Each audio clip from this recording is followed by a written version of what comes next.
Fake HOA questioned his metal display, then Googled his name. Surrey, Sun. The late afternoon sun hung low over Willow Creek, a suburban enclave where manicured lawns and pristine mailboxes scream conformity. At the end of Maple Drive, a modest two-story house stood out, not for its architecture, but for the small glass case mounted proudly on its front porch.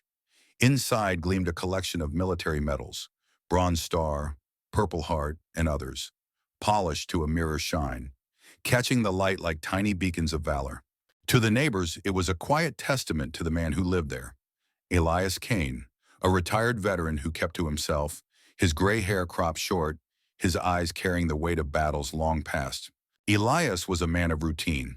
Every morning he'd shuffle out in his faded flannel shirt, coffee mug in hand, to wipe down the case with a soft cloth. It wasn't vanity, it was reverence. The medals weren't just metal, they were fragments of a life spent in foxholes and firefights, of comrades lost and promises kept. Most of Willow Creek respected it, or at least left it alone. Most, but not all.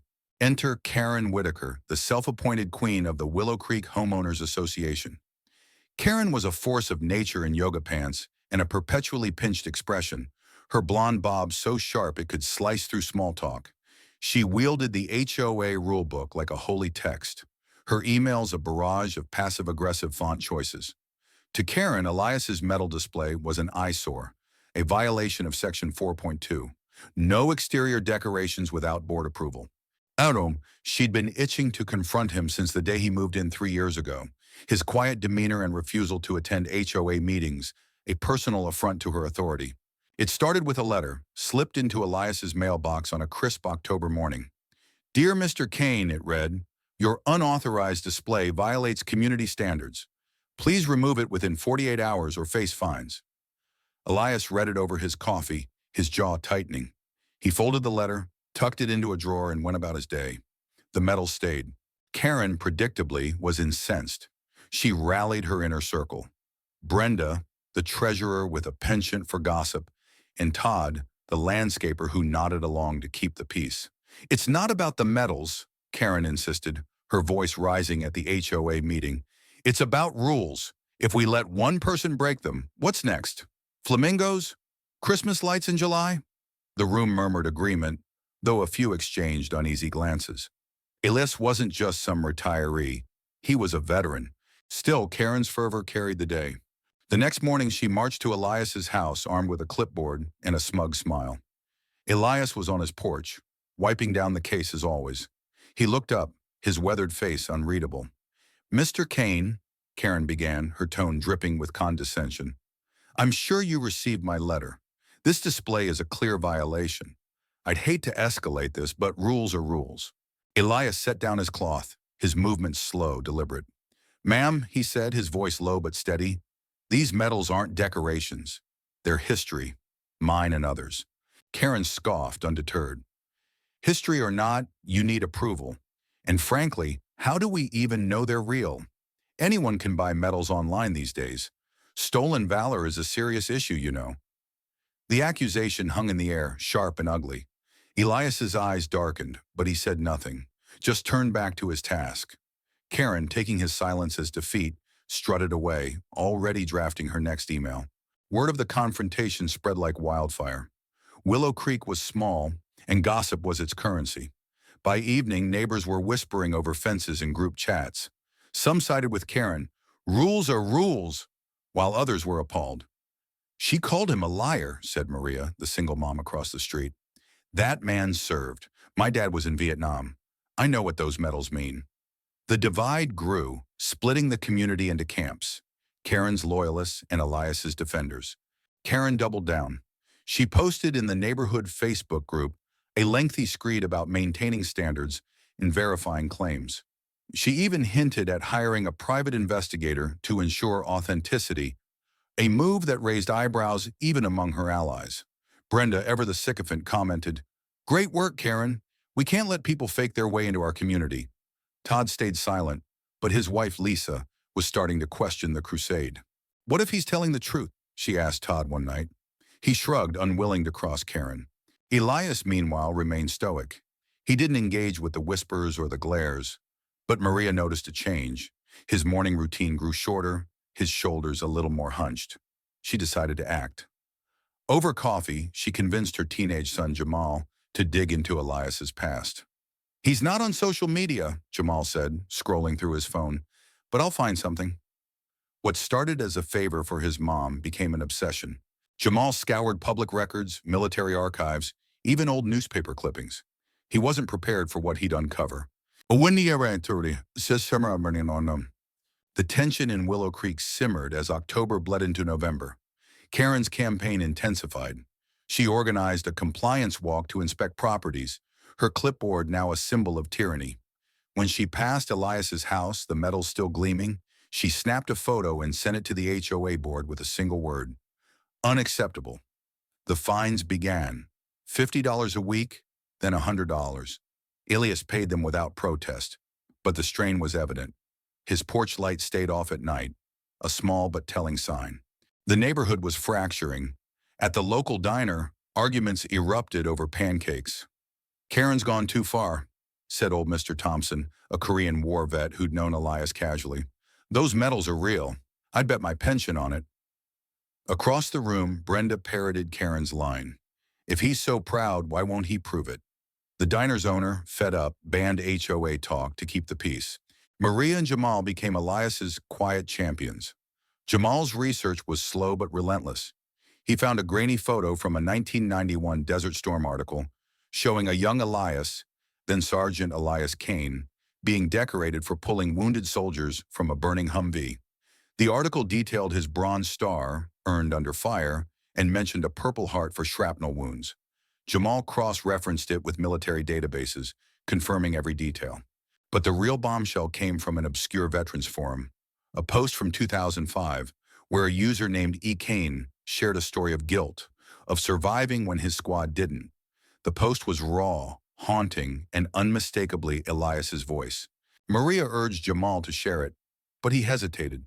"He's private, Mom. What if he doesn't want this out?" Maria nodded but insisted. "Karen's slandering him. The truth matters." They printed the evidence, articles, records, the forum post, and slipped it under Elias's door with a note. "We believe you.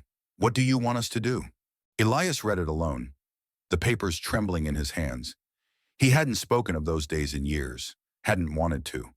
The medals weren't for glory, they were for the men who didn't come home.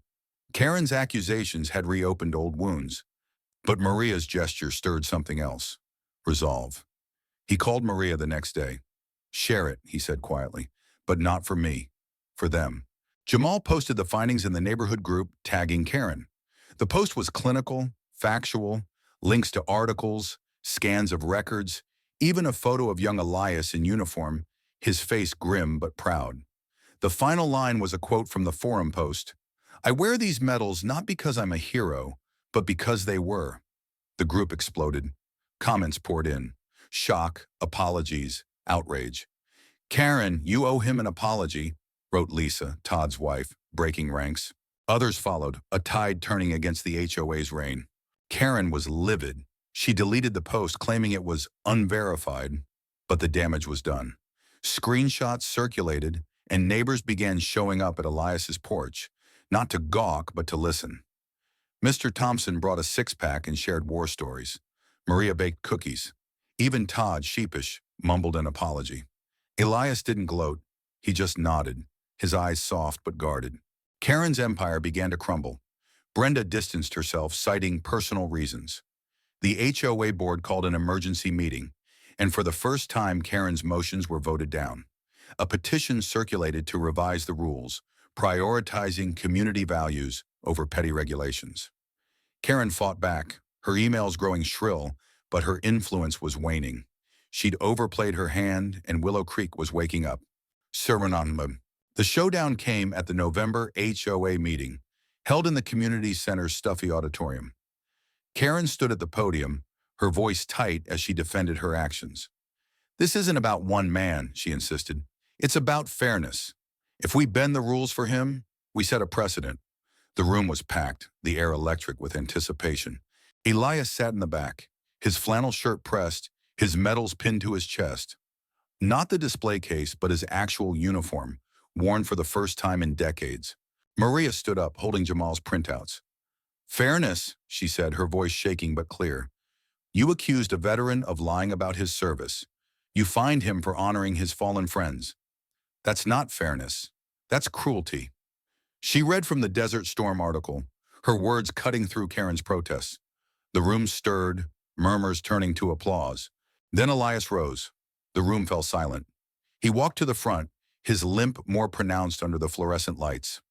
I didn't want this fight, he said, his voice steady but thick with emotion. These medals aren't mine. They belong to men who never got to grow old, men who deserve better than to be questioned by someone who's never known sacrifice. He looked at Karen, not with anger, but with something worse. Pity. You wanted proof? You got it. But you'll never understand what these mean. Karen opened her mouth, but no words came. The room erupted, not in chaos, but in unity. Neighbors stood, clapping, some in tears. Karen fled the podium, her clipboard forgotten. The board voted that night to exempt Elias's display from the rules, a unanimous decision save for Karen's abstention. The petition passed and Karen resigned as HOA president the next day. Her reign ended not by force, but by truth. In the weeks that followed, Willow Creek changed. The medals stayed, now joined by a small plaque, in honor of those who served. Neighbors stopped by not just to gawk, but to talk, to learn. Elias opened up, sharing stories of his squad, their names etched in his memory. Maria and Jamal became regulars at his porch, their bond a quiet victory over division. Even Karen was seen at the diner, quieter now, her bob less severe. She never apologized, but she stopped by Elias's house one evening, leaving a note. I was wrong. It wasn't much, but it was enough. Elias's porch light burned bright again, a beacon of resilience. Willow Creek wasn't perfect, but it was healing, its people learning to see beyond rules and rumors to the humanity beneath. And in that small glass case, the medals gleamed, not as trophies, but as reminders of courage, of loss, and of the power of truth to change even the most stubborn hearts.